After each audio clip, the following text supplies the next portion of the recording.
The sterile smell of antiseptic burned Brianna Mitchell's nostrils as she stared at the contract in front of her. Her hands trembled, making the pages shake. Outside the window of this expensive lawyer's office, the city sprawled below, indifferent to her desperation. Inside, her mother lay in a hospital bed 15 blocks away, her body shutting down a little more each day. The cancer was winning and Brianna was losing everything. She wore her only decent dress today, a bright red one she'd bought from a thrift store 3 years ago for a job interview that never led anywhere. Her dark brown skin seemed to glow against the vibrant color, but she felt anything but vibrant inside. She felt hollow, scraped clean of pride and options. "Miss Mitchell, I need to emphasize the terms again," the lawyer said, adjusting his expensive glasses. His name was Mr. Peterson, and he seemed uncomfortable with her presence in this gleaming office. "You will be a gestational surrogate for Mr. Julian Hayes. The embryo will be created using his genetic material and a donor egg. You will carry the child for 9 months, deliver, and then relinquish all parental rights. In exchange, you will receive $500,000. $250,000 will be paid immediately upon medical confirmation of pregnancy. The remaining amount will be paid after delivery. $500,000. The number spun in Brianna's head like a prayer. That amount would cover her mother's experimental treatment, the one the insurance company had denied 3 times. That amount would pay off the medical bills that had piled up like accusations of her inadequacy. That amount would give her mother a chance to live. But the cost was so much more than money. At 26 years old, Brianna had never been with a man. It wasn't religion or morality that kept her virginity intact. It was circumstances. After her father left when she was 12, she'd become her mother's caretaker. Her mother had early-onset arthritis that progressively worsened. Brianna worked 2 jobs through high school, went to community college at night, and never had time for dating or romance. Then the cancer diagnosis came 2 years ago, and any possibility of a normal life evaporated. Now she was signing papers to have a stranger's baby implanted in her body. The procedure wouldn't technically take her virginity, the doctor had explained during her preliminary consultation. It was a medical procedure, sterile and clinical. But it felt like she was selling the last thing she had left of herself. "The medical procedures will begin immediately after signing," Mr. Peterson continued. "Mr. Hayes has requested complete discretion. You will not speak to the media or anyone outside your immediate family about this arrangement. You will live in accommodations provided by Mr. Hayes during the pregnancy to ensure proper care and monitoring." Brianna nodded, barely hearing him. Her mother's voice echoed in her memory from last night's hospital visit. "Baby, I don't want you to sacrifice yourself for me. I've lived my life. You deserve to live yours." But what kind of life could she live watching her mother die? What kind of daughter would she be if she didn't try everything to save the woman who'd given up everything for her?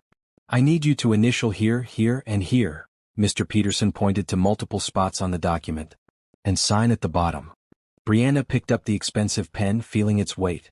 She thought about Julian Hayes, the billionaire CEO she'd never met. She'd seen his picture in magazines at the grocery store checkout. He was handsome in that distant, untouchable way of rich people. Square jaw, dark hair touched with gray at the temples, sharp blue eyes that seemed to see through everything. He was 42 years old, never married, and apparently needed an heir for his massive business empire. The rumors said he was cold and calculating. That he'd built his fortune in commercial real estate by being ruthless. That he valued efficiency over emotion. Brianna didn't care about any of that. He was her mother's only hope. She pressed the pen to paper and began initialing. Each mark felt like she was erasing a piece of herself. Initial here, goodbye to dreams of falling in love naturally. Initial here, goodbye to the fantasy of starting a family the traditional way. Initial here, goodbye to the girl she used to be. When she signed her name at the bottom, her hand was steady. She'd made her choice. She would do this for her mother. She would be brave. "Excellent." Mr. Peterson gathered the papers. "Mr. Hayes would like to meet you briefly before the medical procedures begin. He's waiting in the conference room next door." Brianna's heart stuttered. She hadn't expected to meet him today. She hadn't prepared herself mentally. But she nodded and stood, smoothing down her red dress with sweaty palms. Mr. Peterson led her down a hallway lined with expensive art. Everything in this building screamed wealth and power, things Brianna had never possessed. He opened a large wooden door and gestured for her to enter. The conference room was enormous, with floor-to-ceiling windows offering a view of the entire city. And there, standing with his back to her, looking out at his domain, was Julian Hayes. He turned as she entered and Brianna's breath caught. The magazines hadn't captured him properly. In person he was more intense, more present. He wore a navy blue suit that probably cost more than her car, and his eyes, those sharp blue eyes, fixed on her with an expression she couldn't read. "Miss Mitchell," he said, his voice deep and controlled. He walked toward her and she noticed he was tall, at least 6 feet. "Thank you for agreeing to this arrangement." "Thank you for the opportunity, Mr. Hayes," Brianna said, proud that her voice didn't shake. "I'm grateful for your offer." He studied her face for a long moment and she wondered what he saw. A desperate woman? A convenient solution to his problem? Or maybe he saw nothing at all beyond a means to an end. "Your mother is Diane Mitchell, correct? Diagnosed with stage 4 pancreatic cancer." "Yes, sir. I've already arranged for her transfer to St. Catherine's Medical Center. They have the best oncology department in the state. Dr. Raymond Chen will oversee her treatment personally. He's the leading specialist in experimental cancer treatments." Tears burned Brianna's eyes. It was happening so fast. "Thank you. Thank you so much." "The treatment begins tomorrow morning," Julian continued, his tone businesslike. "I've taken the liberty of having your belongings moved from your apartment to the guest house on my property. You'll live there for the duration of the pregnancy. My chef will prepare all your meals according to the nutritionist's guidelines.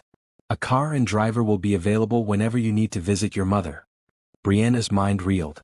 Her belongings moved already? They were that confident she'd sign? But she pushed down the flutter of unease. This was kindness, she told herself. This was help. She would accept it with gratitude. "That's very generous, Mr. Hayes. It's practical, Miss Mitchell. I want to ensure the best possible outcome for this pregnancy." He paused and something flickered across his face. "I want you to know that I understand this is not an easy thing you're doing. I respect your sacrifice." The word, sacrifice, hung in the air between them. Brianna blinked back tears. "My mother is worth it. She's worth everything." Something in Julian's expression softened, just for a second. Then the businesslike mask returned. "The medical team is waiting downstairs. They'll perform a complete physical examination today, run blood work and prepare you for the procedure. Do you have any questions?" Brianna had 1,000 questions, but none of them seemed appropriate. She shook her head. "No, sir." "You don't have to call me sir," he said. "Julian is fine." "Okay, Julian." He nodded once, then turned back to the window. "Mr. Peterson will escort you to the medical center. I'll be informed of the examination results." Brianna understood she was being dismissed. She turned to leave, but his voice stopped her. "Miss Mitchell?" She turned back. "Yes. Your mother will receive the best care available. I promise you that." The sincerity in his voice surprised her. This cold businessman suddenly sounded almost human. "Thank you, Julian. I accept your promise with all my heart." As Mr. Peterson led her back through the hallway and down to the medical center in the building's basement level, Brianna felt like she was in a dream. Everything was happening so quickly. Within hours, her mother would be in a top hospital receiving treatment. Within days, she would undergo the surrogacy procedure. Within months, she would be pregnant with a stranger's child. The medical center was state-of-the-art, filled with equipment Brianna didn't recognize. A team of 3 doctors and 2 nurses greeted her warmly. They were professional and kind, explaining every step of what would happen. "We're going to perform a comprehensive physical examination," Dr. Sarah Brighton, a woman in her 50s with gentle eyes, explained. "This includes blood work, ultrasounds, genetic screening, and a complete reproductive system evaluation. It's standard procedure for all surrogates. Nothing to worry about." Brianna changed into a hospital gown and tried not to think about how exposed she felt. The examination took nearly 3 hours. They drew what felt like gallons of blood, took dozens of images of her body, asked hundreds of questions about her medical history, her family's medical history, her lifestyle. Then came the part she'd been dreading. The reproductive examination. Dr. Brighton was gentle and professional, but Brianna still felt her face burn with embarrassment. After several minutes, Dr. Brighton paused. She looked at the ultrasound screen, then at Brianna, then back at the screen. She called over another doctor, Dr. James Walsh, and they conferred in low voices. "Miss Mitchell," Dr. Brighton said carefully, "I need to ask you something personal. Have you ever been sexually active?" Brianna's stomach dropped. "No," she whispered. "Never." The doctors exchanged glances. Dr. Walsh cleared his throat. "Miss Mitchell, you're a virgin. That's not mentioned anywhere in your medical history or application." Shame flooded through Brianna. Would this disqualify her? Would they reject her and send her mother back to the overcrowded public hospital where she was slowly dying? I'm sorry. I didn't know I was supposed to mention it.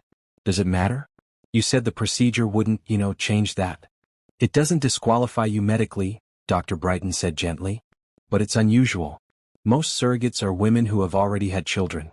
Mr. Hayes specifically requested a surrogate with previous successful pregnancies, though we had to make an exception given the time constraints of your mother's condition. I can still do this, right? Brianna's voice cracked. Please. My mother needs this treatment. We need to inform Mr. Hayes, Dr. Walsh said. This is his decision to make. They left Brianna alone in the examination room, still in her hospital gown, while they went to make the call. She sat on the table, paper crinkling beneath her, and felt the weight of her inexperience pressing down on her. Of course someone like Julian Hayes would want an experienced surrogate. Of course her virginity would be a problem. Nothing in her life ever went smoothly. 15 minutes passed. Each minute felt like an hour. Finally the door opened and to Brianna's shock, Julian Hayes himself walked in, followed by the two doctors. His eyes met hers and she saw something there she hadn't seen before. Surprise, yes. But also something that looked almost like concern. Miss Mitchell, he said quietly. The doctors informed me of their finding. Brianna wanted to disappear. She wanted to sink through the floor. I'm sorry. I should have told you. But I can still do this. I'm healthy. The doctor said I'm medically qualified. Please don't change your mind about helping my mother. Julian was quiet for a long moment. The silence stretched so thin Brianna thought it might snap. Then he did something that stunned her completely. I'm not changing my mind about your mother's treatment, he said firmly. Dr. Chin is probably admitting her to St. Catherine's as we speak. That treatment will proceed regardless of whether you proceed with the surrogacy. Brianna's mind went blank. What? Your mother will receive the full course of treatment, all expenses paid, regardless of this arrangement. Julian's voice was steady, certain. I'm releasing you from the surrogacy contract, Miss Mitchell. You don't have to do this. Do you think Brianna should accept Julian's offer to walk away, or should she insist on keeping their agreement? What would you do in her situation? Drop your thoughts in the comments below and subscribe to see what happens next in this emotional journey. Brianna stared at Julian Hayes, unable to process his words. The fluorescent lights of the medical center seemed too bright, too harsh. She clutched the hospital gown tighter around herself, feeling vulnerable and confused. I don't understand, she finally managed to say. You're still going to help my mother? Even if I don't go through with the surrogacy? Yes. Julian's answer was simple, direct. No hesitation. But why? The question burst from her before she could stop it. You don't know me. You don't owe me anything. This was a business arrangement. Julian glanced at the doctors, who took the hint and quietly left the room. When they were alone, he moved to lean against the counter, maintaining a respectful distance from where she sat on the examination table. Because it's the right thing to do, he said, his blue eyes steady on hers. You're a 26-year-old woman who's never been with a man, and you were willing to carry a stranger's baby to save your mother's life. That level of sacrifice, that kind of love, it deserves respect. It deserves help without strings attached. Tears spilled down Brianna's cheeks before she could stop them. In her entire life, no one outside her mother had ever shown her kindness without expecting something in return. Everyone wanted something. But here was one of the richest men in the country, offering her freedom from an obligation that would benefit him. I don't know what to say, she whispered. You don't have to say anything. I'll have my lawyer draw up a new agreement. Your mother's treatment, fully funded. You can go back to your life. But Brianna's mind was racing. Yes, she'd been terrified of the surrogacy. Yes, her virginity made the whole situation more complicated emotionally.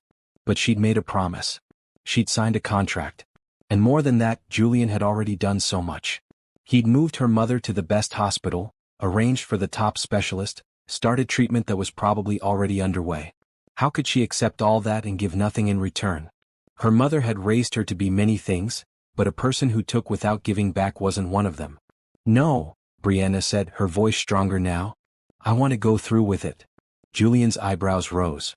Miss Mitchell, you don't have to do this. I'm releasing you from the contract. I know, and I'm grateful. More grateful than I can express. Brianna wiped her tears with the back of her hand. But you held up your end of the bargain. You've already started my mother's treatment. The least I can do is hold up mine. I made you a promise and I keep my promises. This isn't about keeping promises, Julian said, his voice gentle in a way she hadn't expected from him. This is about you being forced into a situation by circumstances beyond your control. I won't take advantage of that. You're not taking advantage. I'm choosing this. Brianna took a deep breath. My mother is probably in that hospital right now, getting the treatment that might save her life. Treatment she couldn't get anywhere else. Treatment you made possible. How can I accept that gift and walk away from my commitment to you? Julian studied her for a long moment. You have more integrity than most people I've met in the business world. I just know right from wrong. My mother taught me that. Brianna managed a small smile. Please let me do this. Let me give you what you need. You've given me what I need most in the world, a chance to save my mother. I want to give you what you need too. What I need is an heir, Julian said quietly. A child to inherit the company I've built. But I don't need it at the cost of someone's well-being. You're not costing me my well-being. You're giving me hope. Brianna's voice was steady now, certain. I want to do this, Julian. Please accept my commitment with the same grace I'm accepting your kindness. Something shifted in Julian's expression. The hard businessman facade cracked, revealing something more human underneath. He nodded slowly. If you're certain. I'm certain. Then we proceed as planned. But I want to make some changes to the arrangement. He pushed off from the counter and walked to the examination room's small desk, pulling out his phone. I'm having my lawyer add clauses to the contract. You'll receive full medical care, not just for the pregnancy but for 5 years after. You'll have access to counseling services if you need them. And I'm doubling the payment. You don't have to do that, Brianna protested. I know I don't have to. I want to. Julian's eyes met hers. You're showing me extraordinary trust, Miss Mitchell. The least I can do is ensure you're taken care of properly. Brianna felt fresh tears threatening. Kindness was such a rare thing in her life that she didn't know how to handle it when it appeared. Thank you. I accept with all my gratitude. Good. Julian typed something into his phone. Now get dressed. I'll have the car take you to St. Catherine's to see your mother. The doctors can complete the remaining tests tomorrow. 20 minutes later, Brianna sat in the back of a sleek black car, driven by a professional chauffeur named Bernard who was polite and quiet. She'd changed back into her red dress, but she felt different somehow. Like the woman who'd put on that dress this morning wasn't quite the same woman wearing it now.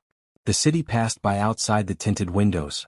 People rushed along sidewalks, oblivious to the small miracles happening in their midst. Brianna thought about Julian Hayes, trying to understand him. The media painted him as cold and ruthless, but the man she'd met today had shown her unexpected compassion. Maybe people were more complicated than their reputations suggested. St. Catherine's Medical Center was even more impressive than Julian's office building. All glass and steel and modern architecture. Bernard escorted her inside, where a hospital administrator was waiting to guide her to her mother's room. Mrs. Mitchell has been admitted to our VIP wing, the administrator, a kind-faced woman named Mrs. Roberts, explained as they rode the elevator to the 8th floor. She has a private suite. Dr. Chin examined her an hour ago and has already begun the preliminary treatment protocols. The VIP wing looked more like a luxury hotel than a hospital. Soft carpet, tasteful artwork on the walls, warm lighting. They stopped at a door and Mrs. Roberts knocked softly before opening it. Mama, Brianna breathed. Her mother was sitting up in a large, comfortable-looking bed, wearing a soft blue hospital gown. She looked tired, yes, but there was color in her cheeks that hadn't been there this morning. And 4 drip fed into her arm, delivering the life-saving medicine that had been out of reach for so long. Brianna, baby, Diane Mitchell's face lit up when she saw her daughter. What on earth is happening? They came to the public hospital with an ambulance and brought me here.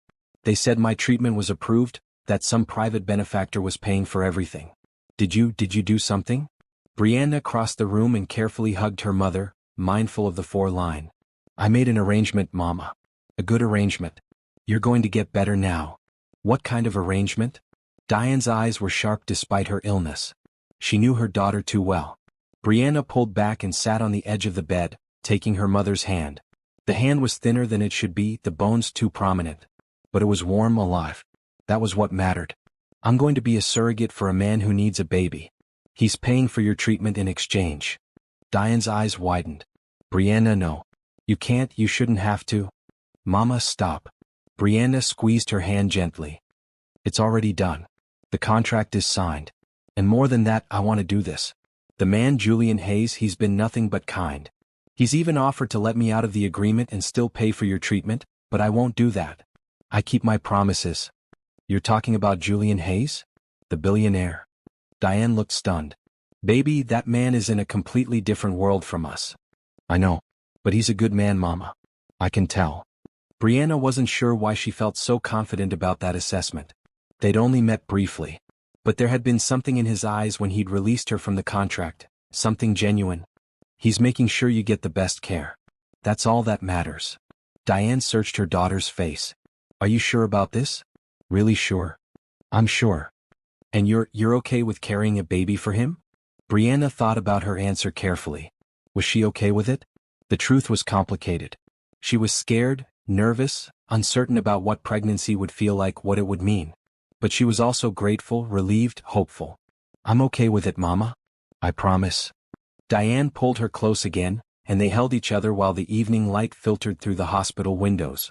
You're the strongest person I know, Diane whispered. When did my little girl become so brave? I learned from the best. They talked for hours, Brianna filling her mother in on the details she was allowed to share. The guest house where she'd be living, the medical care she'd receive, the timeline for the procedure.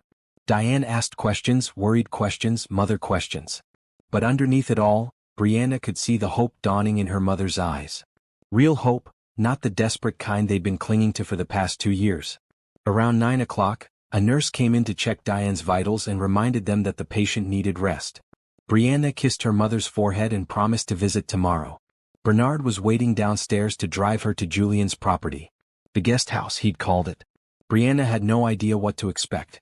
The drive took them out of the city center into an area where houses sat behind gates and walls. Old money, Brianna thought. The kind of neighborhood where people measured wealth in generations, not dollars. Bernard turned through a set of iron gates that opened automatically. The driveway curved through manicured grounds, lit by elegant landscaping lights. In the distance, Brianna could see a massive main house, all stone and glass and modern design. But Bernard didn't drive to the main house. Instead, he followed a side path to a smaller building nestled among trees. The guest house, Miss Mitchell, Bernard said, parking the car. Your belongings have been moved into the master bedroom. The kitchen is fully stocked. If you need anything at all, there's an intercom system that connects to the main house staff. Brianna stepped out of the car and stared at the guest house. It was bigger than any place she'd ever lived. 2 stories, large windows, a covered porch with comfortable-looking furniture. Bernard handed her a key card. The door unlocks with this. Have a good evening, Miss Mitchell. Thank you, Bernard.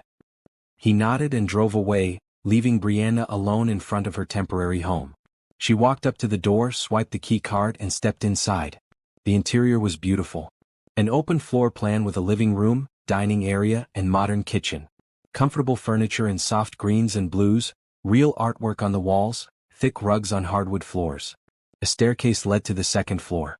Brianna climbed the stairs and found 3 bedrooms. The master bedroom, as Bernard had said, contained her belongings.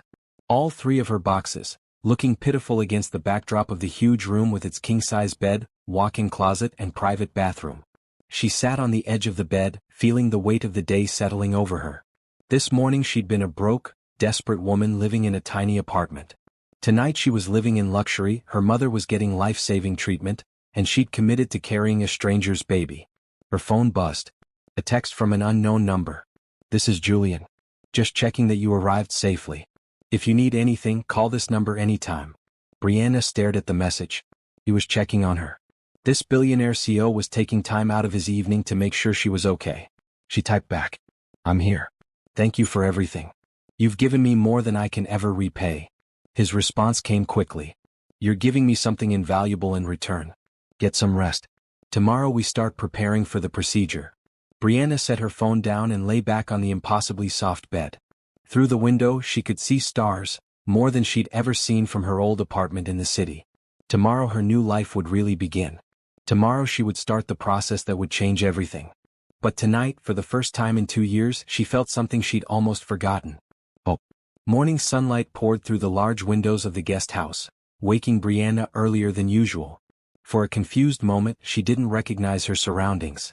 The soft sheets, the spacious room, the peaceful silence. Then memory returned, and with it, a flutter of anxiety mixed with anticipation. She showered in the luxurious bathroom, marveling at the water pressure and the array of expensive toiletries that had been provided. Someone had thought of everything from shampoo to body lotion to a plush bathrobe hanging on the door. After dressing in jeans and a bright green t-shirt, one of her few casual outfits, Brianna went downstairs to explore the kitchen. She was surprised to find it already occupied. A woman in her 50s stood at the stove, wearing a simple white uniform. She turned when Brianna entered and smiled warmly. "Good morning, Miss Mitchell. I'm Helen, the head chef for the property. Mr. Hayes asked me to prepare your breakfast and explain the meal arrangements." "Oh, you didn't have to do that," Brianna said, feeling awkward. "I can cook for myself." "I'm sure you can, but Mr. Hayes wants to ensure you receive proper nutrition during the pre-procedure phase and throughout the pregnancy." Helen gestured to a small table set for one. "Please sit. I've made a vegetable omelet, whole grain toast, fresh fruit, and there's orange juice or herbal tea." The smell was incredible, making Brianna's stomach growl. She realized she hadn't eaten since lunch yesterday, too nervous to have dinner. "This is too much." "Not at all. This is my job and I'm happy to do it." Helen set a plate in front of her. "I'll be coming by each morning, afternoon, and evening to prepare your meals. If you have any preferences or dislikes, please let me know. The nutritionist has provided guidelines, but there's plenty of room for variety." Brianna took a bite of the omelet and nearly moaned. It was the best thing she'd ever tasted. "This is amazing." Helen beamed. "I'm glad you like it. Now eat up. You have a busy day ahead." As if on cue, Brianna's phone buzzed with a text from Julian. "Dr. Brighton will be at the guest house at 10 a.m. to go over the procedure timeline and answer any questions. Take your time with breakfast." Brianna typed back. "Thank you. I will." Helen busied herself cleaning up the kitchen while Brianna ate. The chef was friendly but not intrusive, respecting Brianna's space while making her feel welcome. It was a balance Brianna appreciated. After breakfast, Brianna called the hospital to check on her mother. The nurse who answered reported that Diane had slept well and was about to start another round of treatment. Relief washed through Brianna. It was really happening. Her mother was getting help. At 10 o'clock precisely, the doorbell rang. Brianna opened it to find Dr. Brighton standing there with a warm smile, carrying a leather medical bag. "Good morning, Brianna. May I come in?" "Of course." Brianna stepped aside, still not quite used to having a doctor make house calls. They settled in the comfortable living room and Dr. Brighton pulled out a tablet. "I want to go over the timeline for the embryo transfer procedure. We'll be using in vitro fertilization, which means we'll fertilize the donor egg with Mr. Hayes' genetic material in the laboratory, let the embryo develop for a few days, and then transfer it to your uterus." "Okay," Brianna said, trying to follow along. "Before we can do that, we need to prepare your body. You'll be taking hormone medications for the next 2 weeks to prepare your uterine lining for implantation. I'll be monitoring you closely during this time. The medications can cause side effects like mood swings, fatigue, or nausea, but they're usually manageable." Brianna nodded, taking it all in. It sounded so clinical, so medical, which was good. She needed to think of this as a medical procedure, not as something more emotionally complex. Dr. Brighton walked her through every step of the process, answering questions Brianna didn't even know she had. The doctor was patient and thorough, never making Brianna feel stupid for asking basic questions. "One more thing," Dr. Brighton said as she prepared to leave. "Mr. Hayes wanted me to assure you that you'll have full autonomy over your body throughout this process. If at any point you feel uncomfortable or want to stop, you can. No questions asked, no penalties." Brianna was touched by the gesture, even though she had no intention of backing out. "Please tell him thank you. You can tell him yourself.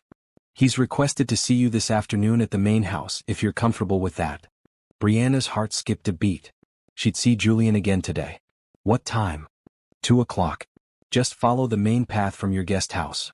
Bernard will be waiting to escort you." After Dr. Brighton left, Brianna spent the rest of the morning exploring the guest house grounds. There was a small garden area behind the house, a patio with a grill, and a path that led through the trees toward the main house. Everything was so beautiful, so peaceful. Brianna couldn't help but compare it to the cramped, noisy apartment complex she'd left behind. This felt like a different world entirely. At 1:45, she changed into the red dress again, the only formal outfit she owned.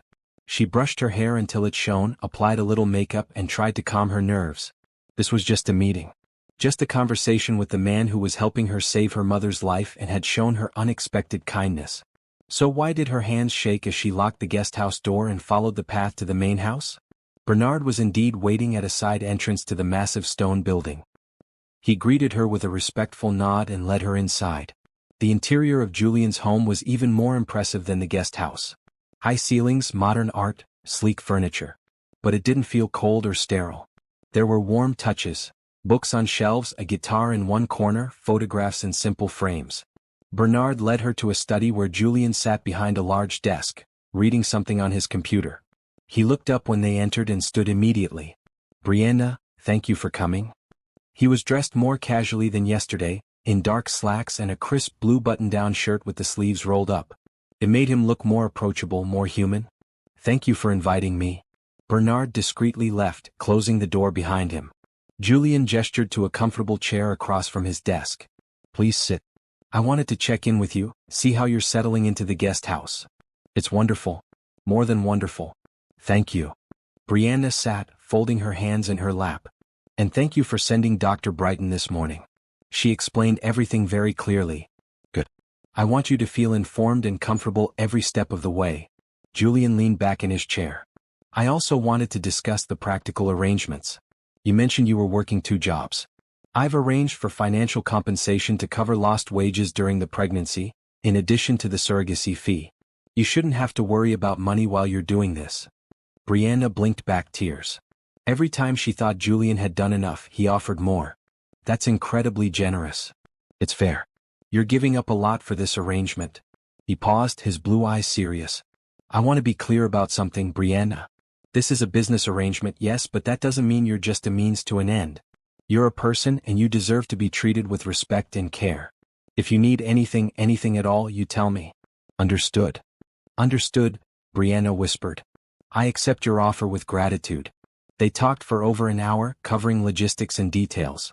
Julian wanted her to have access to a car and driver whenever she needed to visit her mother or run errands. He suggested she use the property's home gym and pool to stay healthy during the pregnancy. He even offered to set up a home office space if she wanted to pursue online courses or work from home during the pregnancy. "I never finished my college degree," Brianna admitted. "I had to drop out when my mother got sick." "What were you studying?" "Business administration. I wanted to run my own small company someday. Maybe a catering service or event planning business." She laughed softly. "Seems silly now." "It's not silly at all." Julian's expression was thoughtful. "If you want to continue your education during the pregnancy, I'll arrange for it. Online courses, tutors, whatever you need." "I couldn't ask you to do that." "You're not asking. I'm offering. You're putting your life on hold for 9 months to help me. The least I can do is help you pursue your goals during that time."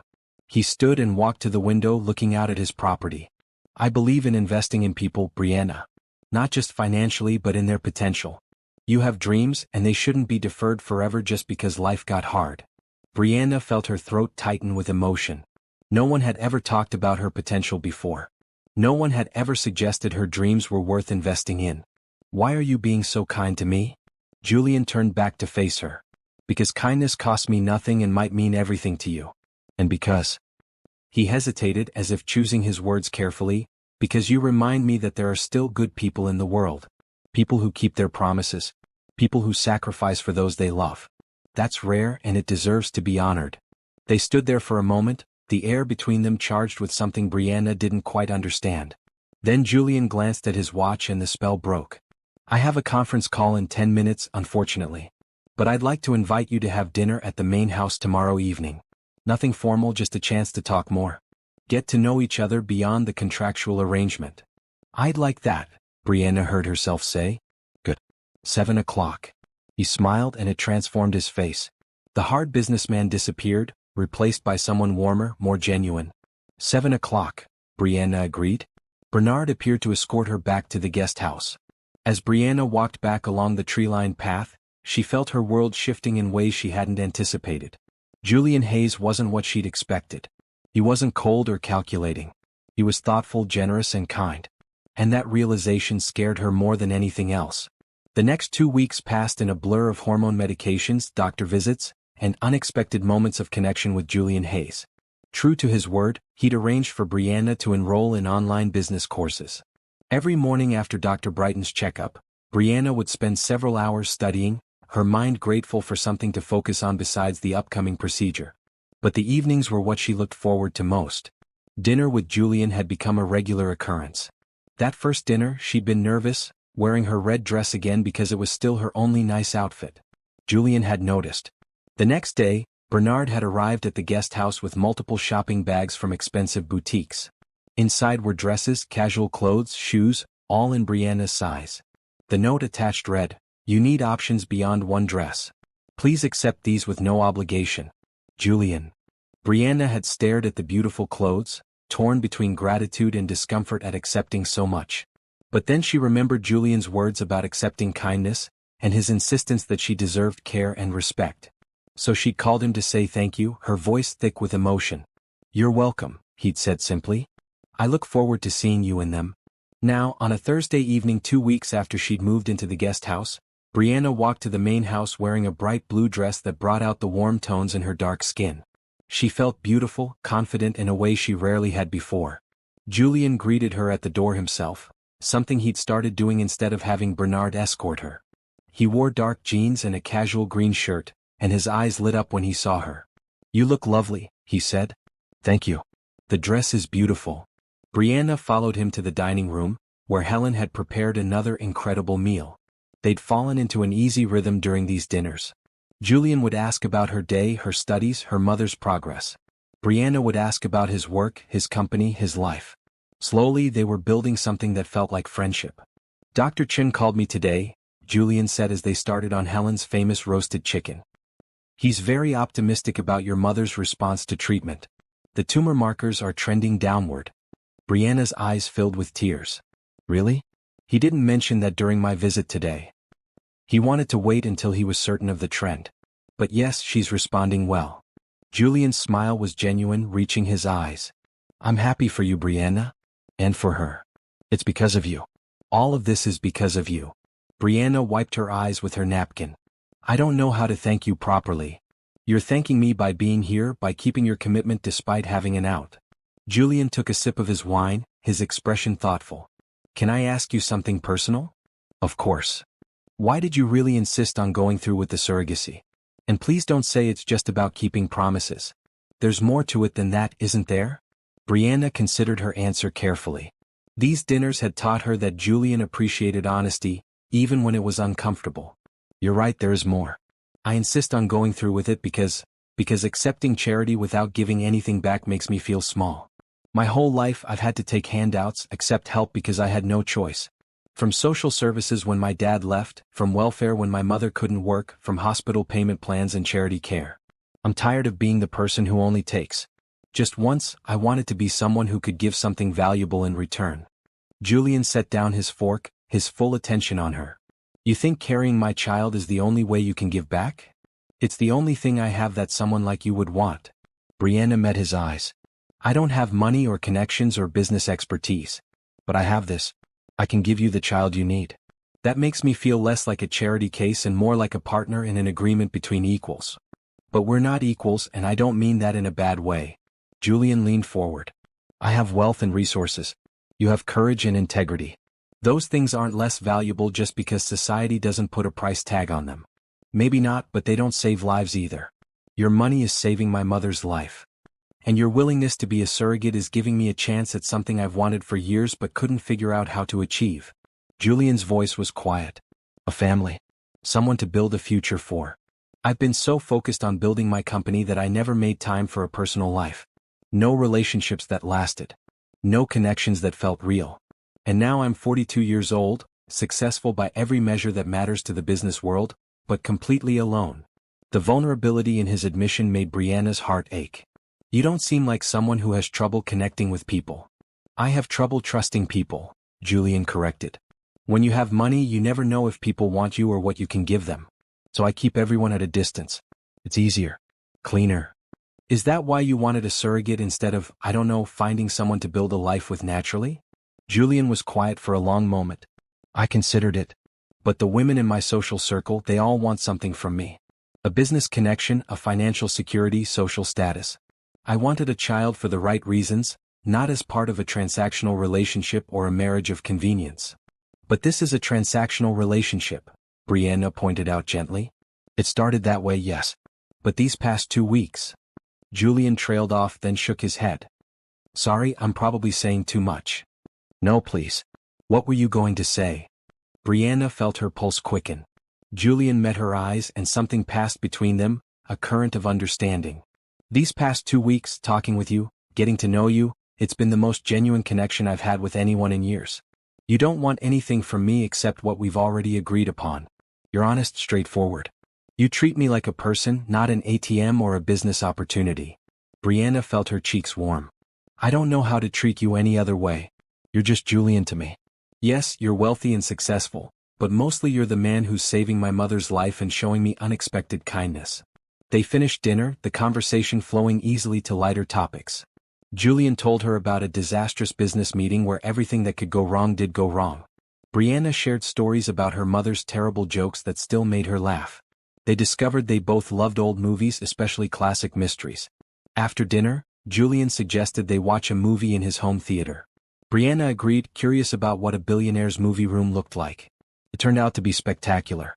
A dozen plush recliners in a room with a screen that took up an entire wall and sound system that made her feel like she was inside the film.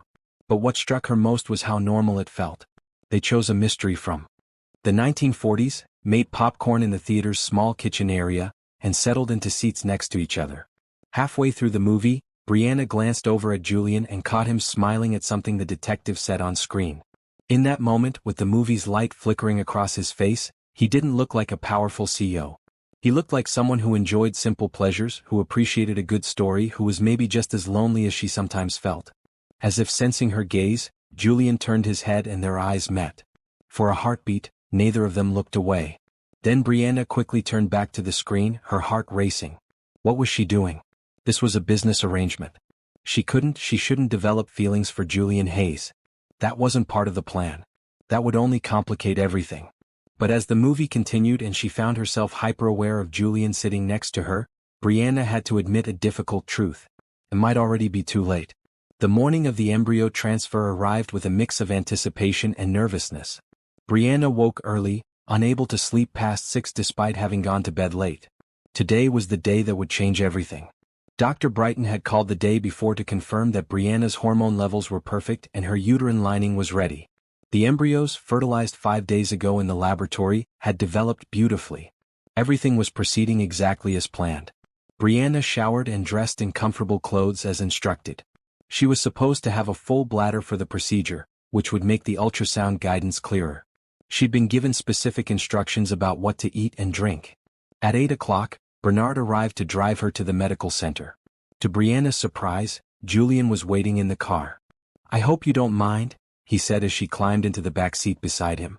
I wanted to be there today. For support if you want it. Brianna felt a rush of warmth. I don't mind at all. Thank you. They rode in comfortable silence for a few minutes. Then Julian reached over and took her hand. The gesture was unexpected but felt natural, comforting. Brianna squeezed his hand gratefully. Nervous? He asked. A little. Mostly excited, I think. Brianna looked out the window at the passing city. After today, if it works, I'll be pregnant. That's such a strange thing to think about. If you need anything during the pregnancy, anything at all, you tell me immediately. Promise me that. Julian's voice was serious. I promise. At the medical center, they were ushered into a private surgical suite. Dr. Brighton was already there, along with Dr. Walsh and 2 nurses Brianna recognized from previous visits. Everyone greeted her warmly, treating her not like a patient but like someone they cared about. Good morning, Brianna. Mr. Hayes. Dr. Brighton smiled at them both. Are we ready to do this? Ready, Brianna confirmed. They had her change into a hospital gown and get comfortable on the examination table. Julian stood nearby, having been given permission to stay in the room during the procedure. His presence was reassuring. Dr. Brighton explained each step as they prepared. We've selected the best quality embryo from the batch. I'm going to place it directly into your uterus using a thin catheter. You'll feel some pressure but no pain. The whole process takes about 5 minutes.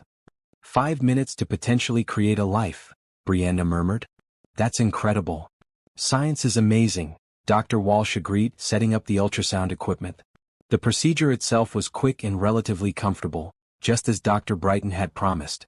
Brianna watched the ultrasound screen as the tiny catheter delivered the embryo, though she couldn't really distinguish what she was seeing.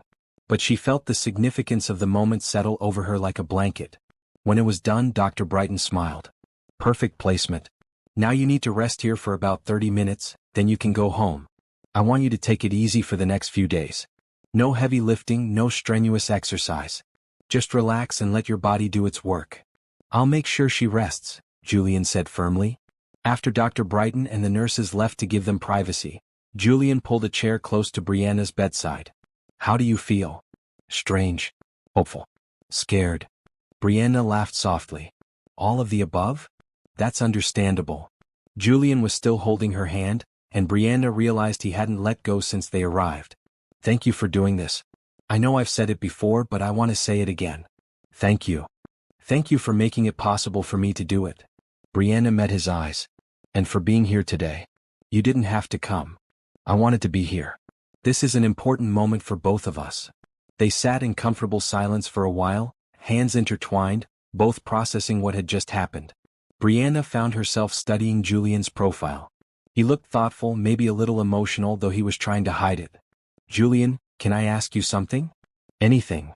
What kind of father do you want to be? The question had been on her mind for days. I mean, I know you want an heir for your business. But what about beyond that? What kind of parent do you want to be to this child? Julian was quiet for so long that Brianna thought he might not answer. Then he spoke, his voice low and sincere. I want to be present. Involved. My father was a workaholic who missed every important event in my childhood. I barely knew him and he barely knew me. When he died, I realized we'd never had a real conversation about anything that mattered. He looked at Brianna. I don't want that for my child. I want to be there for birthdays and school plays and soccer games. I want to know their dreams and fears. I want to be someone they can trust and rely on. That's beautiful, Brianna whispered, tears pricking her eyes. What about you? Does it bother you that you'll carry this baby but not raise it? Brianna had thought about this a lot over the past few weeks. I think it will be hard. I'm not going to pretend it won't be. But I'm doing this to save my mother's life, and I'd make the same choice 100 times over. Besides. She hesitated, then decided to be honest. I don't think I'll be completely out of this child's life. Will I? Julian's eyes widened slightly. Are you saying you'd want to be involved after the birth?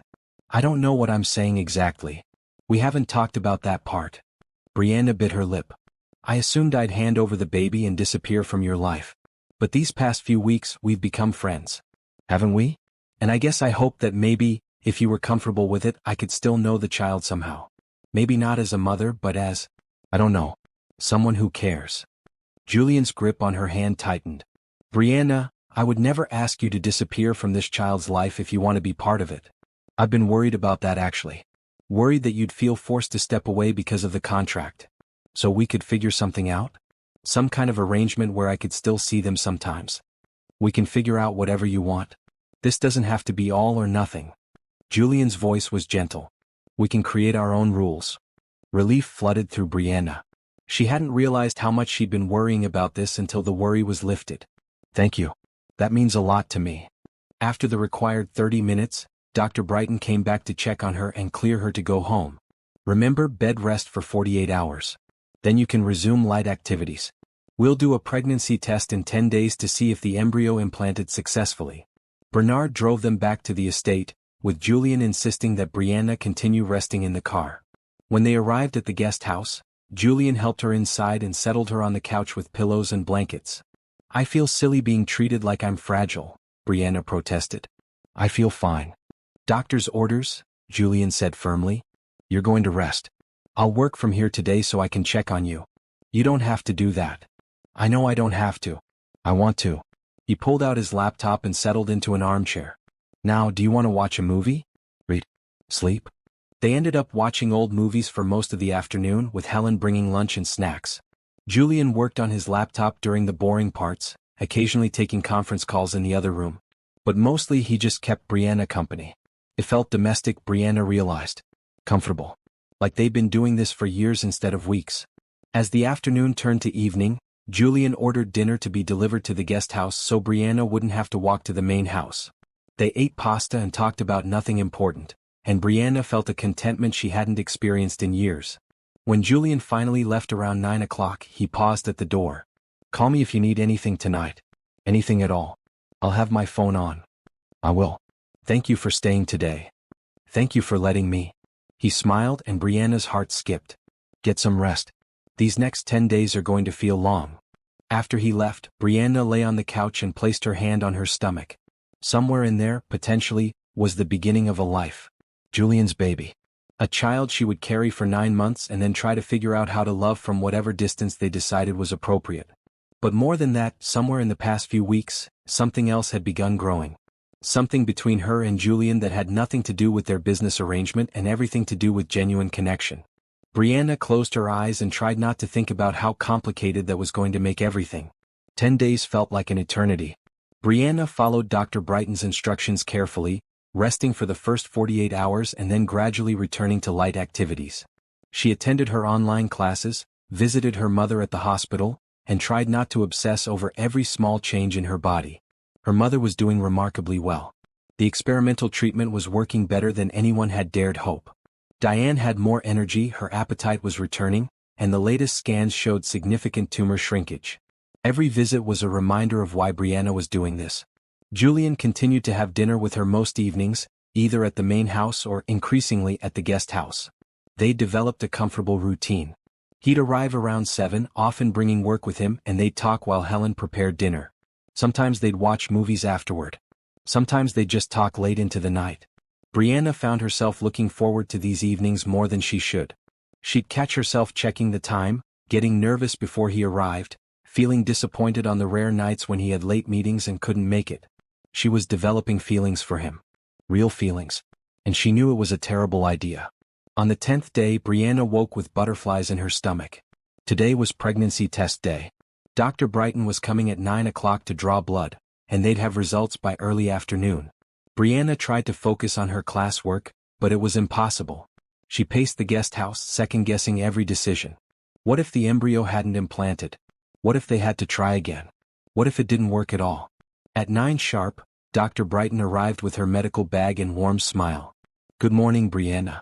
Big day. I'm so nervous, Brianna admitted. That's completely natural. But remember, if it didn't work this time, we have other embryos. The odds of pregnancy are higher than you might think, especially given how healthy you are. The blood draw was quick. Dr. Brighton promised to call as soon as the lab results came in and reminded Brianna to try to stay relaxed. After she left, Brianna called her mother. Diane was having a good day, excited about the possibility of becoming a grandmother, even in these unusual circumstances. However this works out, baby, I'm proud of you, Diane said. You're giving someone a beautiful gift. Thanks, Mama. And this Julian, you talk about him a lot. He sounds like a good man.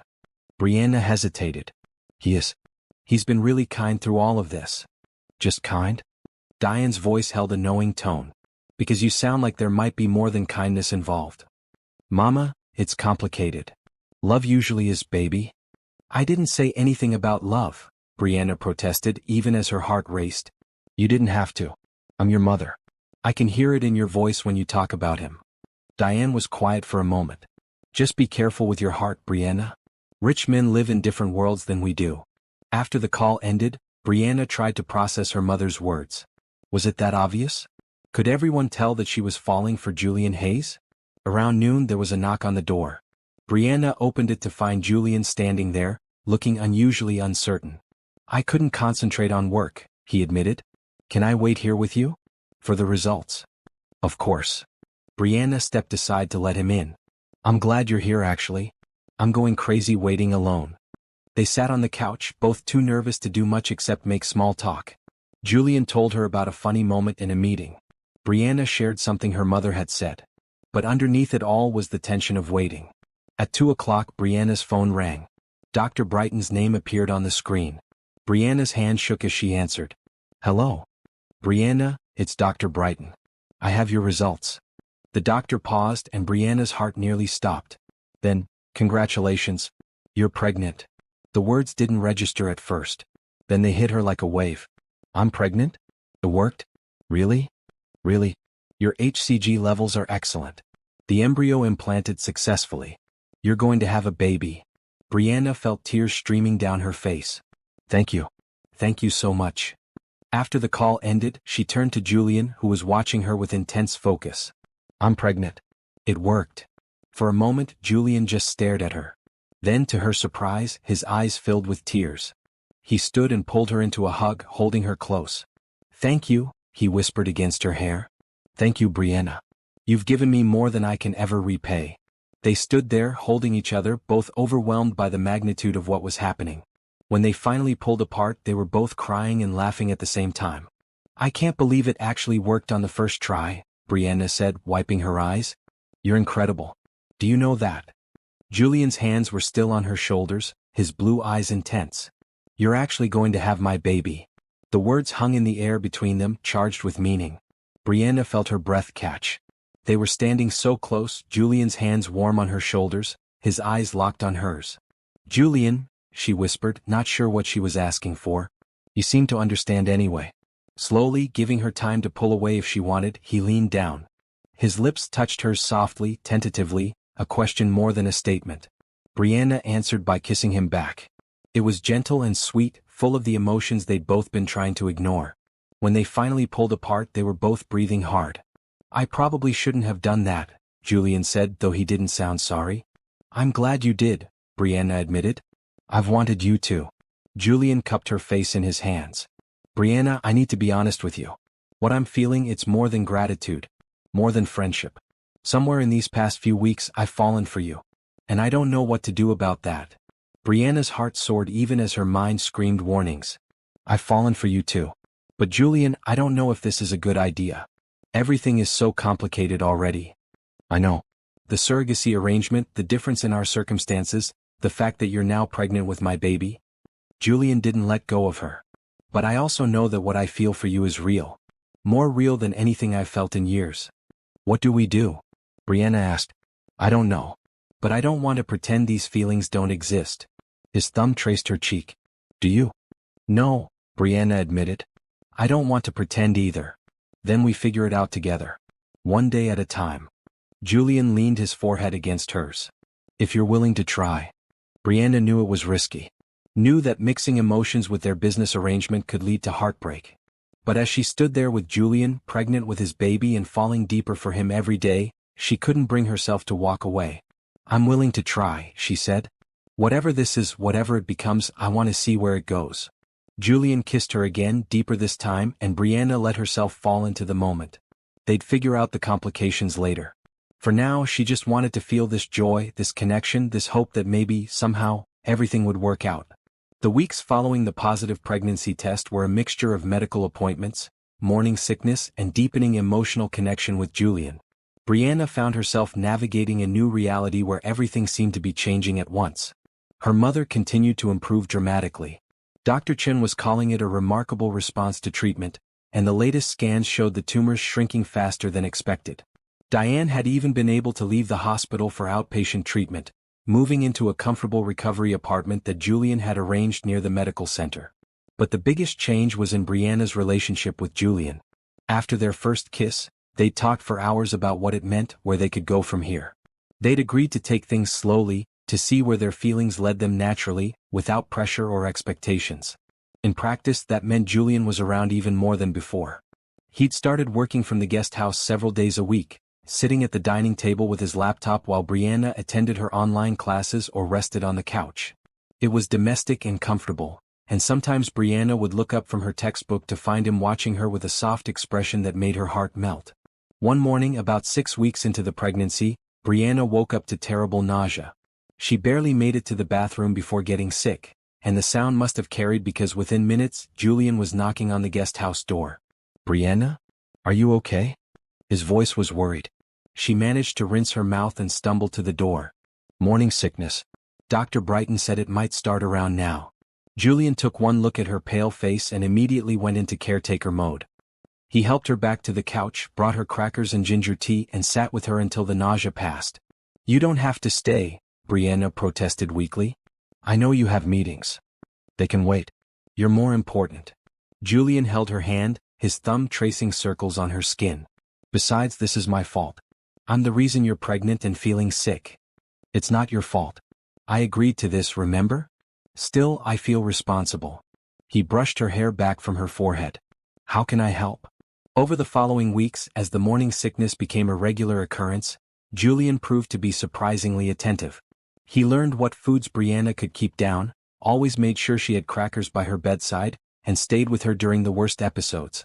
But their relationship wasn't all about pregnancy symptoms. They also found joy in simple moments. Julian taught Brianna about his business, explaining how commercial real estate worked, letting her read contracts and ask questions. He valued her opinions, even sought them out, and Brianna found herself becoming genuinely interested in his work. In return, Brianna introduced Julian to parts of life he'd been too busy to notice. They went for walks in the nearby park, not caring that they might be seen together. She taught him how to cook simple meals, laughing when he burned the pasta and celebrating when he successfully made scrambled eggs. They visited art galleries and bookstores, places Julian admitted he hadn't gone to for pleasure in years. One evening, about 2 months into the pregnancy, they were sitting on the guest house porch watching the sunset. Brianna's hand rested on her stomach, which was just starting to show a small bump. "I can't believe there's a baby in there," she said softly. "A tiny human we made." "Technically the lab made," Julian pointed out with a smile. "You know what I mean." Brianna looked at him. "Do you think about it? What the baby will be like?" "Constantly." Julian's voice was warm. "I hope he or she has your kindness and your strength. Your ability to see the good in people. And I hope they have your intelligence and determination. Your ability to turn dreams into reality." Julian reached over and took her hand. "Can I tell you something?" "Always." "When I first decided to have a child through surrogacy, I thought of it purely as a means to an end. An heir for my company, someone to leave my legacy to. It was practical, businesslike." He paused. "But now, knowing you're carrying this baby, getting to know you, falling for you, it's completely different. I don't just want an heir anymore. I want a family. A real one." Brianna's throat tightened with emotion. "Julian, I'm not asking you for anything," he said quickly. "I just wanted you to know that my perspective has changed. You've changed it." "You've changed mine too," Brianna admitted. "I thought I was just doing this to save my mother. And yes, that was the main reason. But now I'm also doing it because I believe in you. I believe you'll be an amazing father. And I want to be part of that, however it looks." They kissed as the sun dipped below the horizon, painting the sky in shades of orange and pink. When they pulled apart, Julian rested his hand gently on Brianna's stomach. "Hello in there," he said softly. "This is your dad. I can't wait to meet you." Brianna felt tears spring to her eyes. The tenderness in his voice, the gentle way he touched her stomach, the obvious love already forming for a child he'd never met, it all overwhelmed her. "You're going to be such a good father," she whispered. "I'm going to try. And with you helping me, I think I might actually succeed." The next day, Julian surprised Brianna with an invitation to his office. "I want you to see where I work. Meet some of my team. If that's okay with you?" Brianna agreed, curious and a little nervous. She wore one of the nice dresses Julian had bought her, a maroon one that accommodated her growing belly, and let Bernard drive them into the city. Julian's office building was impressive, all glass and steel rising into the sky. Inside, people greeted him with respect, and he introduced Brianna simply as, "My friend Brianna," without explaining their arrangement. She appreciated that. His office on the top floor was spacious but surprisingly personal. There were photographs on the walls, books on shelves, a guitar in the corner similar to the one at his house. "You play guitar?" Brianna asked, surprised. "I used to. Haven't had time in years." Julian looked at the instrument fondly. "My mother taught me. She died when I was 15. I'm sorry. That must have been hard." "It was. And it's part of why I buried myself in work. It was easier than dealing with the loss." He touched the guitar strings lightly. "Maybe I should start playing again. Could play for the baby." "I'd like that. And I think the baby would too." Throughout the day, Brianna watched Julian in his element. He was confident and decisive in meetings, fair but firm with his team, innovative in his problem-solving. But she also noticed how he made time to ask employees about their lives, remembered personal details, created a work environment that felt collaborative rather than hierarchical. "You're a good boss," she told him during lunch in his office. "I try to treat people the way I'd want to be treated. Seems basic, but apparently it's not that common in business." He smiled at her. "What do you think? Could you see yourself in this world someday? Running your own company?" "Maybe. It's less intimidating now that I understand it better." Brianna took a bite of her sandwich. "You've taught me a lot these past few months. You've taught me more. You've shown me there's more to life than quarterly earnings and acquisition deals." Julian reached across the table to take her hand. You've reminded me how to be human. That evening back at the estate they had dinner on the main house terrace. The weather was perfect, warm but not hot, with a gentle breeze carrying the scent of flowers from the garden. I've been thinking, Julian said as they finished dessert, about what happens after the baby is born. About our arrangement. Brianna's heart skipped. Okay. The contract says you'll relinquish parental rights and step back from the baby's life. But we've also talked about you staying involved somehow. He looked at her seriously. What do you want, Brianna? Really? Brianna had been thinking about this constantly, especially as her feelings for Julian deepened. Honestly? I don't know anymore. When I started this, I thought I could carry the baby, hand them over, and move on with my life. But now... She placed her hand on her stomach. Now I can feel little movements sometimes. Flutters. And I'm attached in a way I didn't expect. What if you didn't have to step back? Julian asked quietly. What if we could build something together? The three of us. What are you saying? I'm saying that I'm falling in love with you, Brianna. Not just grateful to you, not just attracted to you, but actually in love with you. Julian's eyes were intense. And I think you might feel the same way. And if we both feel that way, why are we pretending this is just a business arrangement? Brianna's eyes filled with tears. I am in love with you. But Julian, we come from such different worlds. After the baby is born, when the pregnancy glow fades and reality sets in, what if you realize you made a mistake? What if you realize I don't fit into your life? What if you're exactly what's been missing from my life? Julian stood and knelt beside her chair, taking both her hands. I'm not promising it will be easy.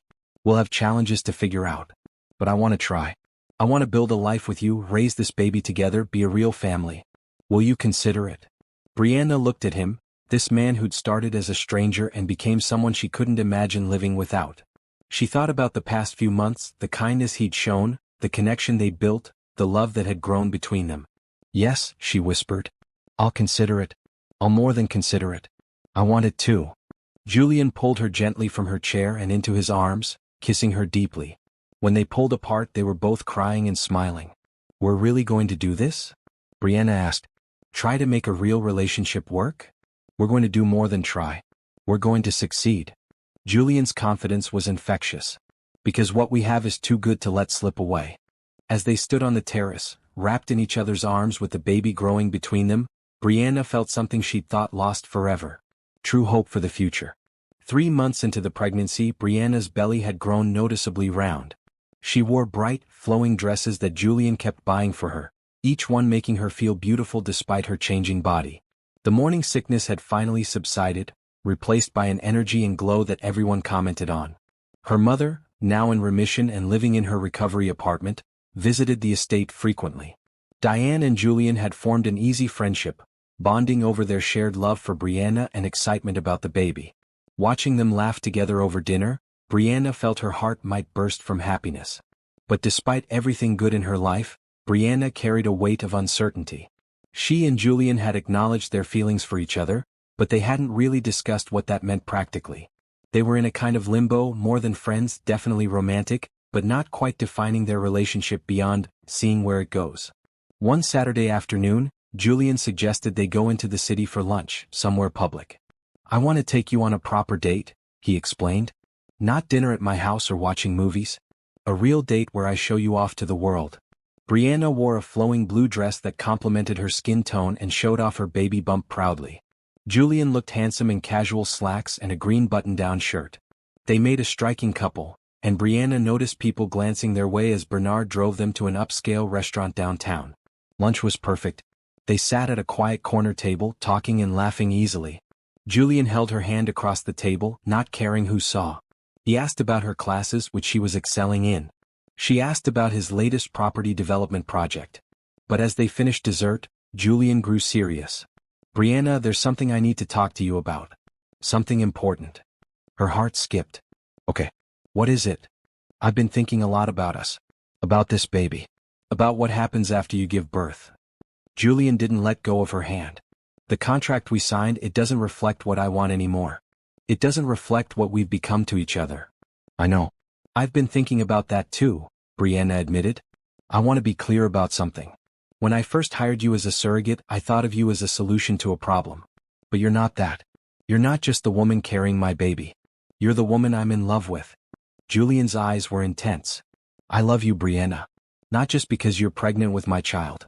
I love you for who you are. Your kindness, your strength, your honesty, your humor. I love everything about you. Tears spilled down Brianna's cheeks. I love you too. So much it scares me sometimes. Then let's stop being scared. Let's stop tiptoeing around this and commit to building something real. Julian squeezed her hand. Move into the main house with me. Not as my surrogate or my employee or whatever strange arrangement this started as. Move in with me as my partner. Let's raise this baby together as a real family. Brianna's heart soared even as doubts crept in.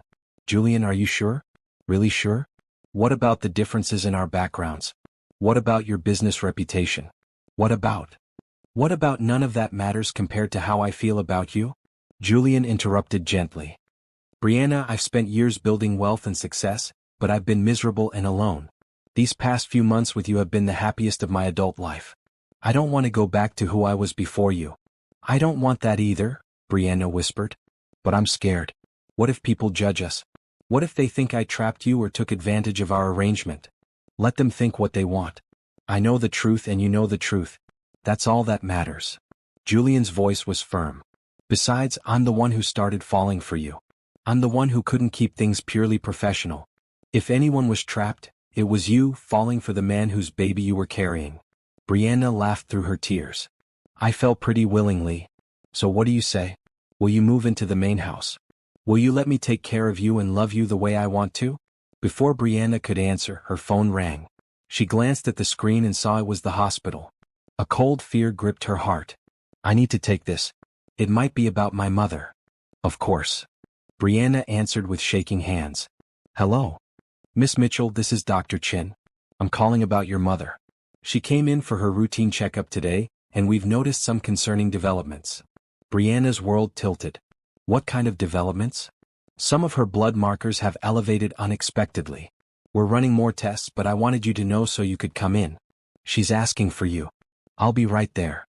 Brianna hung up and looked at Julian, unable to hide her panic. It's my mother. There's something wrong. Let's go. Julian immediately signaled for the check.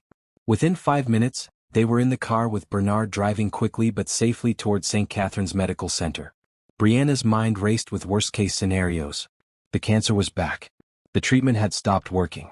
She was losing her mother after believing she was saved.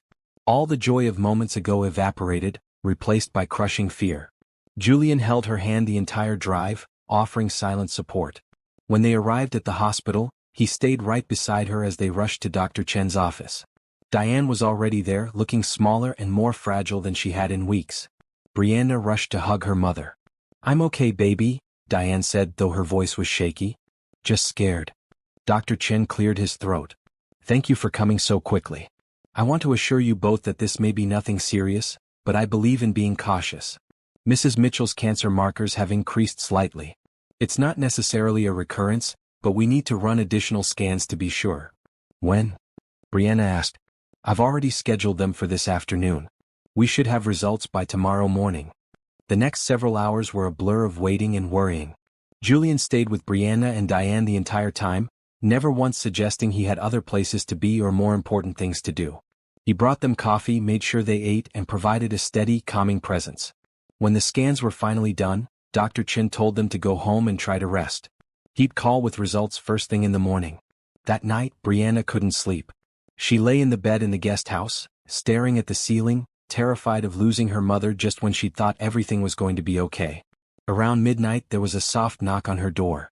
It's me, Julian's voice called. Can I come in? Yes. He came in wearing pajama pants and a t-shirt, looking uncertain. I couldn't sleep, knowing you were over here worrying alone. Can I stay with you? Just to hold you? Brianna nodded, unable to speak past the lump in her throat. Julian climbed into bed beside her and pulled her into his arms, her head resting on his chest. She's going to be okay, he said softly. I believe that. What if she's not? What if the cancer is back? I can't lose her, Julian. Not now. Not after everything. You're not going to lose her. And even if the news isn't perfect tomorrow, we'll fight it together. You, me, your mother, Dr. Chin. All of us together. Brianna cried into his chest while he held her, stroking her hair and whispering reassurances. Eventually, exhaustion took over and she fell asleep in his arms. She woke to sunlight streaming through the windows and the sound of her phone ringing. Dr. Chen's name on the screen. Her heart pounded as she answered. Hello. Miss Mitchell, it's Dr. Chen. I have good news. The scans are clear. Your mother's cancer hasn't returned. Relief crashed over Brianna so hard she couldn't breathe for a moment. Are you sure? Completely sure. The elevated markers appear to be a temporary fluctuation, possibly related to a minor infection we found and are now treating with antibiotics. Her cancer is still in remission. After the call ended, Brianna turned to Julian, who was sitting up in bed watching her with anxious eyes. She's okay. The cancer isn't back. It's just an infection. Julian pulled her into a fierce hug. Thank God. Thank God. They held each other for a long moment, both overwhelmed with relief. When they pulled apart, Brianna looked into Julian's eyes and saw everything she needed to know. Yes, she said. Yes to what? Yes, I'll move into the main house. Yes, I'll be your partner. Yes to building a life together, raising this baby together, being a real family. Brianna placed her hand on her stomach. After last night, after you stayed with me, after you showed me that you're not just saying these things but living them, I know I want this. I want us. Julian's face broke into the biggest smile she'd ever seen from him. He kissed her deeply, one hand on her cheek, the other gentle on her belly. You've made me the happiest man alive, he said. I'm going to spend every day proving that you made the right choice.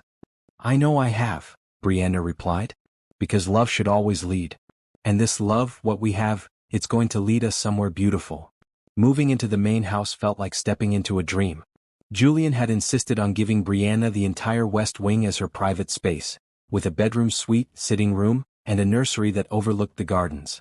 He'd hired an interior designer to work with Brianna on decorating, making sure every choice was hers. This is our home now, Julian told her as they stood in what would be the baby's nursery, still empty but full of potential. I want you to feel comfortable here, like you belong. I'm starting to, Brianna admitted, looking around at the space that would soon hold their child. It's just a lot to adjust to. But adjust she did. Over the following weeks, as her pregnancy progressed into the 4th and 5th months, Brianna settled into life at the main house. She finished her online semester with excellent grades, impressing Julian and herself with how much she'd learned. Her mother continued to thrive in remission, visiting often and helping Brianna shop for baby items. Yet despite all the good, Brianna found herself plagued by doubts late at night. Would she be a good mother? Would Julian's feelings last after the baby was born and life became less romantic and more routine? Would people in Julian's social circle accept her, or would she always be the outsider who started as a paid surrogate? One evening, about 5 months into the pregnancy, Julian's business partner invited them to a formal charity gala. It would be their first public appearance together as a couple. You don't have to go if you're not comfortable, Julian assured her. I can make an excuse. But Brianna refused to hide. No, I want to go. I want to be by your side. She bought a stunning formal dress in emerald green that accommodated her growing belly and made her feel regal. Julian wore a classic black tuxedo, looking devastatingly handsome. When they arrived at the gala together, heads turned.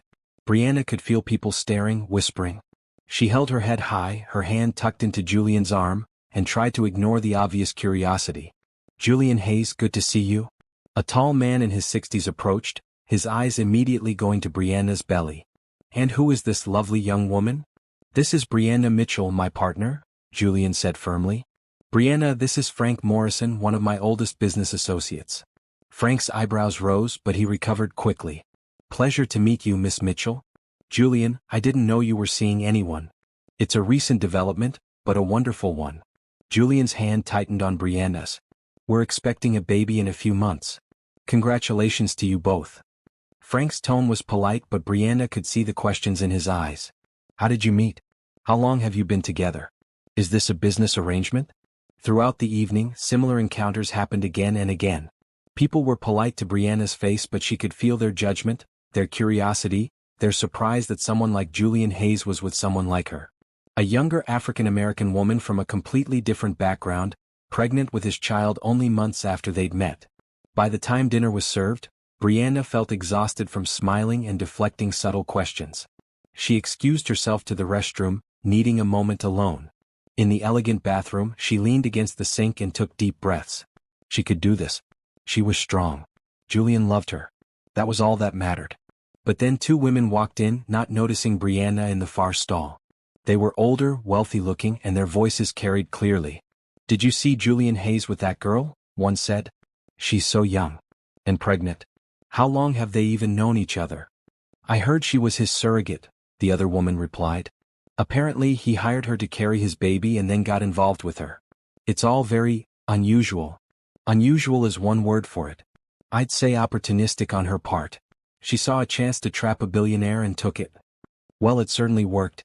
I give it a year before he realizes his mistake. Pregnancy makes everything seem romantic. Wait until the reality of a crying baby and a young woman who probably just wants his money sets in." They left, their laughter echoing off the marble walls. Brianna stayed in the stall, tears streaming silently down her face. Was that what everyone thought? That she trapped Julian? That she was with him for his money? When she finally composed herself enough to return to the ballroom, Julian took one look at her face and frowned. "What happened?" "Nothing, I'm just tired. Can we leave?" "Of course." Julian didn't question further, but his jaw was tight as he made their excuses and led her to the car. In the back seat, Brianna finally broke down.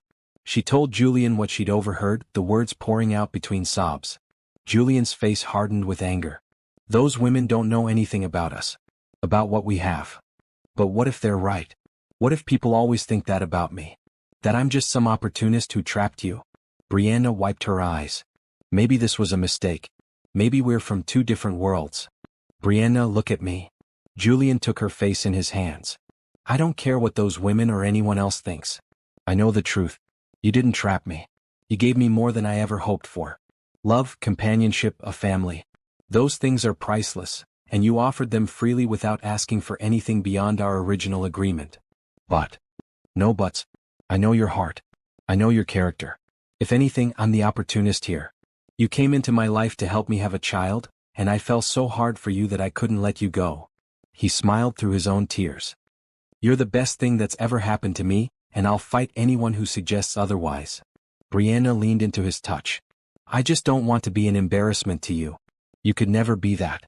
You're brilliant, kind, strong, beautiful. I'm proud to have you by my side." Julian kissed her forehead. "And you know what? We're going to prove all those doubters wrong.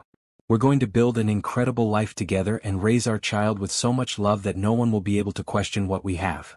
Over the following weeks, Julian made good on his promise. He introduced Brianna to his business colleagues properly, hosting dinners where he made sure everyone understood that Brianna was his partner, not some temporary situation.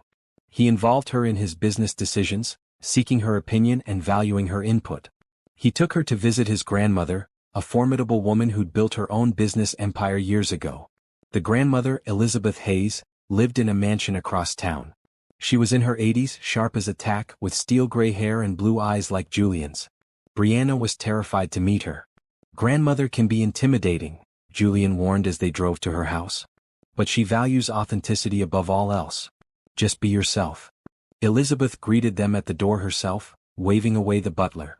She looked Brianna up and down with an assessing gaze that made Brianna want to squirm. "So you're the woman who's captured my grandson's heart," Elizabeth said bluntly. "And carrying his child. Quite a story." "Yes, ma'am." Brianna held out her hand. "It's an honor to meet you." Elizabeth shook her hand with a surprisingly firm grip. Come in, come in. Let's have tea and you can tell me all about yourself. And I mean really tell me. Not the sanitized version." Over tea in Elizabeth's sun-filled conservatory, Brianna found herself opening up in ways she hadn't expected. Something about Elizabeth's direct manner made her feel like honesty was the only option. She told her about growing up with a single mother, about sacrificing her education to care for her mother, about the desperation that led her to become a surrogate. "And then I fell in love with your grandson," Brianna finished. "Which wasn't part of the plan at all." Elizabeth was quiet for a long moment, studying Brianna's face. Then she smiled, the expression transforming her severe features. "You'll do nicely." "I will. My grandson needs someone real in his life. Someone who knows hardship and survived it with grace. Someone who values relationships over revenue." Elizabeth reached over and patted Brianna's hand. "You'll keep him grounded. And that baby will have a mother who knows how to teach them about real strength, the kind that comes from character, not bank accounts." Brianna felt tears prick her eyes. "Thank you. That means more than you know." "Julian," Elizabeth turned to her grandson, "you've chosen well. Don't mess this up. I won't, grandmother. I promise. As they drove home, Brianna felt lighter than she had in weeks. Your grandmother is amazing. She likes you. I could tell. Julian squeezed her hand. See? You fit into my life perfectly. Because my life isn't about galas and business associates. It's about the people who matter. And you matter most of all. That night, as they lay in bed together, Brianna's hand on her growing belly and Julian's hand covering hers, she finally let go of her doubts. Yes, they came from different worlds. Yes, their relationship had an unconventional beginning. But what they built was real and strong and worth fighting for. I love you, she told Julian. And I'm done questioning whether I deserve this. You deserve everything good in life, Julian replied. And I'm going to spend the rest of my life proving that to you. The last trimester of pregnancy passed in a blur of preparation and anticipation. Brianna's belly grew large and round, and the baby became increasingly active. Julian would spend hours with his hand on her stomach, feeling the kicks and rolls, talking to their child in a soft voice that never failed to make Brianna's heart melt. They decided not to find out the baby's gender, wanting it to be a surprise. Instead, they decorated the nursery in soft yellows and greens, creating a peaceful space filled with books, toys, and all the love two expectant parents could pour into a room. Diane was a constant presence, her health continuing to hold strong. She'd bonded with Julian's grandmother Elizabeth, and the two older women would spend hours talking while Brianna and Julian worked on baby preparations. It was the family Brianna had always dreamed of, expanded and loving. Brianna's online courses had gone so well that she'd been offered a junior position at one of Julian's partner companies after the baby was born. She could work from home, set her own hours, and start building her career. Julian had insisted she didn't need to work at all, but Brianna wanted her own accomplishments, her own identity beyond being Julian Hayes' partner. I'm proud of you, Julian told her when she told him about the job offer. You've worked so hard for this. I learned from the best, Brianna replied, kissing him. You showed me that it's never too late to pursue your dreams. At 38 weeks pregnant, Brianna woke up in the middle of the night to a sharp pain in her abdomen. She lay there for a moment, wondering if it was just the baby moving. Then another pain came, stronger this time, and she knew. Julian, she whispered, shaking his shoulder. Julian, wake up. I think it's time. He was instantly alert, sitting up and turning on the bedside lamp. Are you sure? Are you in labor? Another contraction hit, answering his question. Yes.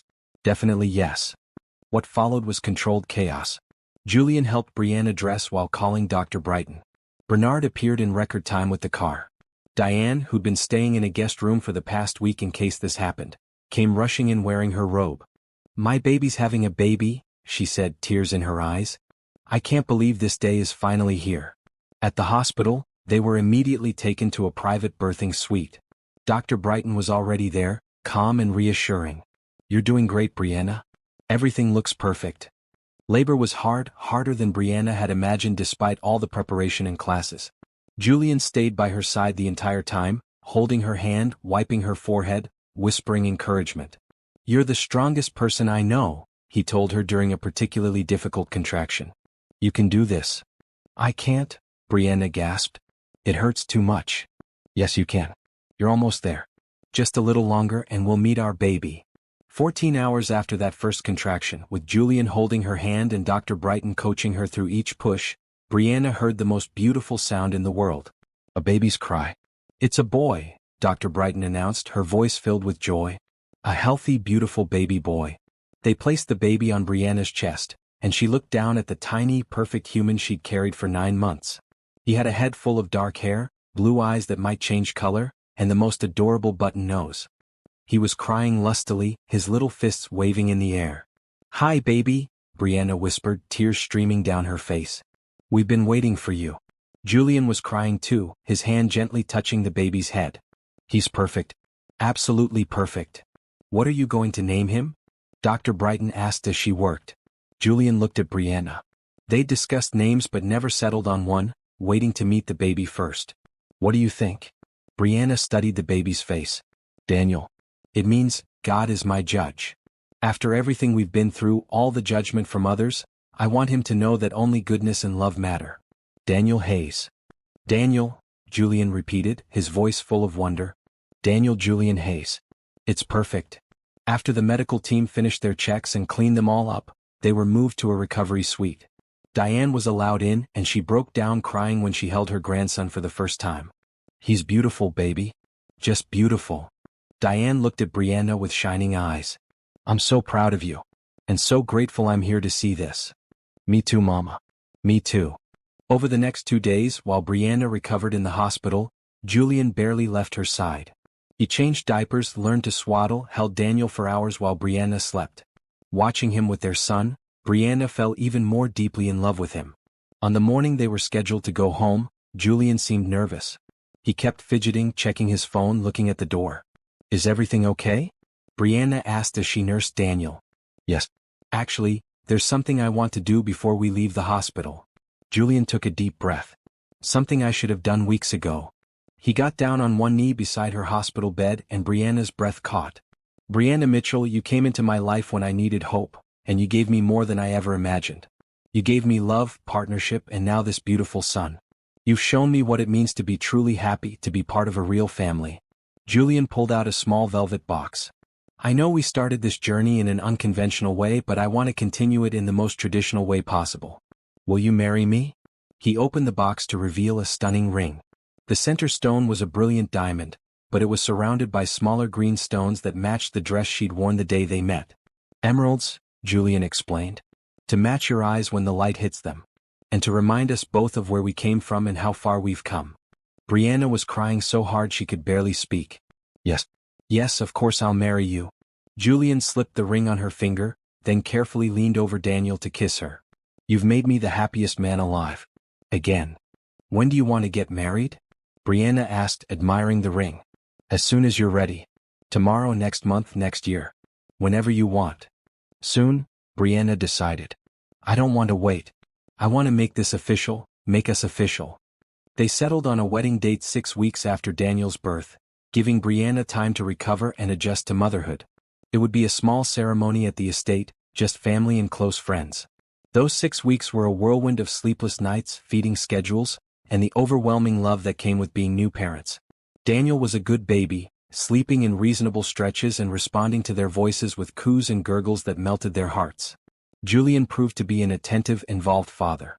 He insisted on splitting nighttime duties, taking Daniel so Brianna could sleep. He attended every pediatrician appointment, asked a million questions, and read every parenting book he could find. "You're amazing with him," Brianna told him one night as she watched Julian rock Daniel to sleep, singing softly. "I'm just doing what feels right." Julian looked down at his son with such love that Brianna had to wipe tears from her eyes. "Being a father is the best thing I've ever done." The wedding day arrived bright and clear. They'd set up chairs in the garden, decorated with flowers and ribbons. Brianna wore a flowing white dress that made her feel like a princess, with her hair styled in natural curls and minimal makeup that highlighted her natural beauty. Daniel, at 6 weeks old, wore a tiny tuxedo that made everyone cry with how adorable he looked. Julian stood at the altar wearing a navy suit, his eyes locked on Brianna as she walked toward him. Her mother, healthy and radiant, walked beside her, both of them crying happy tears. The ceremony was officiated by a judge who was a friend of Elizabeth Hayes. It was simple and heartfelt, focused on love and commitment rather than religious tradition.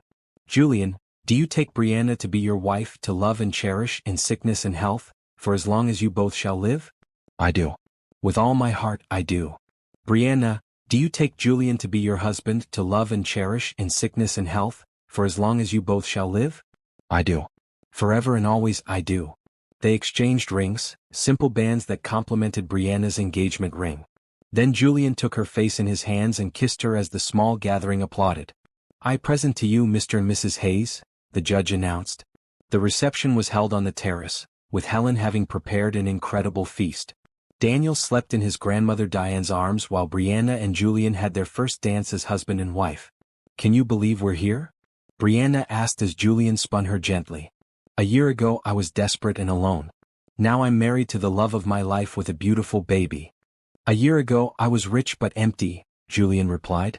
"Now I'm truly wealthy in all the ways that matter." Elizabeth Hayes stood to give a toast, her voice strong despite her age. "I've watched Julian build an empire, but today I watched him build a family. And that's the greater achievement. Brianna, you've brought light into my grandson's life. You've shown him that the best things in life can't be bought, only earned through love and commitment. Welcome to the family, dear girl. You belong here. Diane also stood, tears streaming down her face. Brianna, my baby, you've always been the strongest person I know. You sacrificed so much to save my life, but in doing so, you found your own life, your own love. Julian, thank you for seeing what I've always seen in my daughter. That she's extraordinary. Take care of her, love her, and know that you've gained not just a wife but a sister in me. As the sun set over the estate, painting the sky in shades of pink and orange, Brianna held Daniel while Julian wrapped his arms around them both. Their family complete and perfect. I love you, Julian whispered into her hair. I love you too. Both of you. Brianna looked down at Daniel, who'd woken up and was staring at them with wide blue eyes. We did it, little one. We found our happy ending. But it wasn't an ending at all, Brianna realized. It was a beginning. The beginning of a lifetime of love, laughter, challenges overcome together, and a family built on the foundation of kindness, hope, and the belief that love should always lead. 6 months later, Brianna sat in her home office, working on a business proposal while Daniel played in his playpen nearby. She'd taken the job she'd been offered and was excelling at it, even considering starting her own consulting business eventually. Julian came in from his own office, looking tired but happy. How's my brilliant wife? Busy. How's my brilliant husband? Also busy. But never too busy for this. He leaned down to kiss her, then picked up Daniel, who squealed with delight. And definitely never too busy for this guy. Brianna's phone buzzed with a text from her mother. Mama wants to know if we're still on for dinner tonight. Absolutely. I'll have Helen make her favorite. They'd settled into a beautiful rhythm, balancing work and family, individual goals and shared dreams. It wasn't always easy. Brianna still had moments of insecurity, wondering if she truly belonged in Julian's world. Julian sometimes worked too much, forgetting to prioritize rest. They argued occasionally about small things like all couples do. But they always came back to love. Love and respect and the commitment they'd made to each other and to Daniel. That evening, with Diane at the table and Daniel in his high chair making a mess of his baby food, Brianna looked around at her family and felt overwhelming gratitude. She'd started this journey thinking she was just saving her mother's life through a business transaction. Instead, she'd found everything she'd ever wanted but never dared to dream of. A partner who valued her. A child who brought joy every single day. A mother who was healthy and present. A home filled with love and laughter. What are you thinking about? Julian asked, noticing her thoughtful expression. I'm thinking about how grateful I am. For all of this. For you. Brianna reached over to squeeze his hand.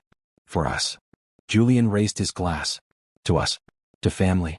To love that leads the way. Everyone raised their glasses, even Daniel in his own special sippy cup. To love, Brianna echoed, her heart full to bursting.